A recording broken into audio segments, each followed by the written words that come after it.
I'm going to begin on a superficial note, which is related to the title of this video. I look a little different. My hair is up. I normally wear my hair down in videos because that's normally how I look on a regular basis, and I normally wear jewelry, which I'm not wearing, and that is because I have a new kitten, and he likes to play with my hair and bite it and pull on it. And so since I've had him, which has been about 2 weeks, my hair has been up and I have not been wearing jewelry.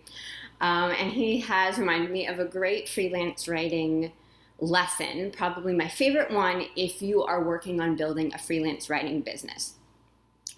So lucky that I got him, so I can share this today. So I got him unexpectedly. I love cats. I've been thinking about getting a cat for a really long time. I never proactively pursued it. And then he showed up. Someone that I know just found him all alone on the street, and the person that found him couldn't keep him. And it was at night, and in a split second, I was just like, "That's my cat. I'm getting that cat." I had no supplies. I had no plans to take care of a cat. I've never had a cat before. I've never really had a pet before, especially not a kitten. When this video is posted, he'll probably be about 2.5 months old. He's really little, and that's just approximate depending on what the vet said and the birth date that we gave him, because I took him to the vet a couple days after I took him home. So the night I took him home, I had no plan. I had no supplies for a pet. I named him Clarity, and he's super, super cute, but because he is so small right now, he can't roam around freely. He has to be contained. So when he's bigger and he just lives here, I'm sure he'll make an appearance in a video and he'll want to say hello. But right now I'm not gonna put him on camera. So I brought him home at night with no supplies, and I stayed up all night, and he slept on me, and it's just been one step at a time ever since, incorporating taking care of him and incorporating, my work and my other responsibilities that I had to do. So I've just been thrown into kitten parenting, and so because I stayed up with him the whole night, I didn't sleep, I had no appetite. My whole focus was on, I have this new animal that was found on the street. He was very, very tiny. He felt like holding a feather. He loves eating and playing now, so he is a bit bigger, but he's still really small.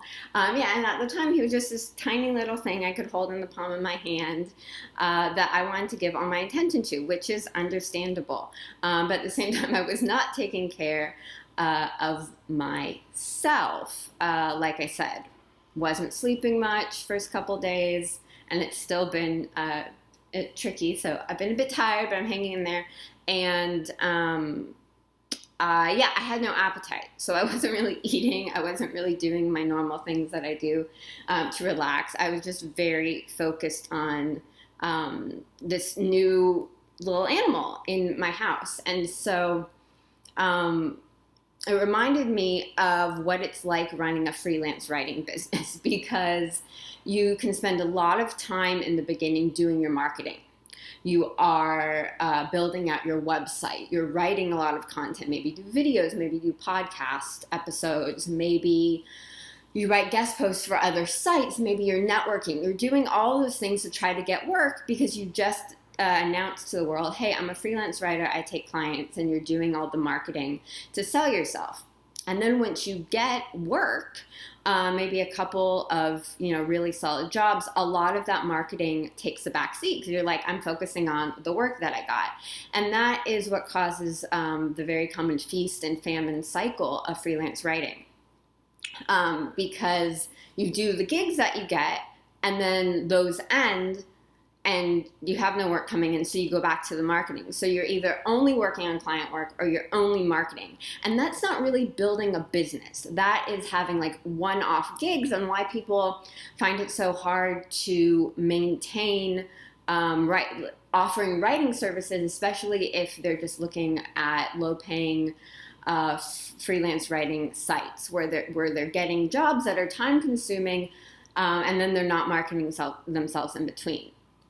So what I had to realize after a couple of days of only focusing on clarity, is that I had to treat myself like I was a new pet in the household as well, which may sound a little bit silly, but it's like if I forgot to take care of myself, then I wouldn't be able to do a good job of taking care of him. I would be totally, spacey. I might forget things.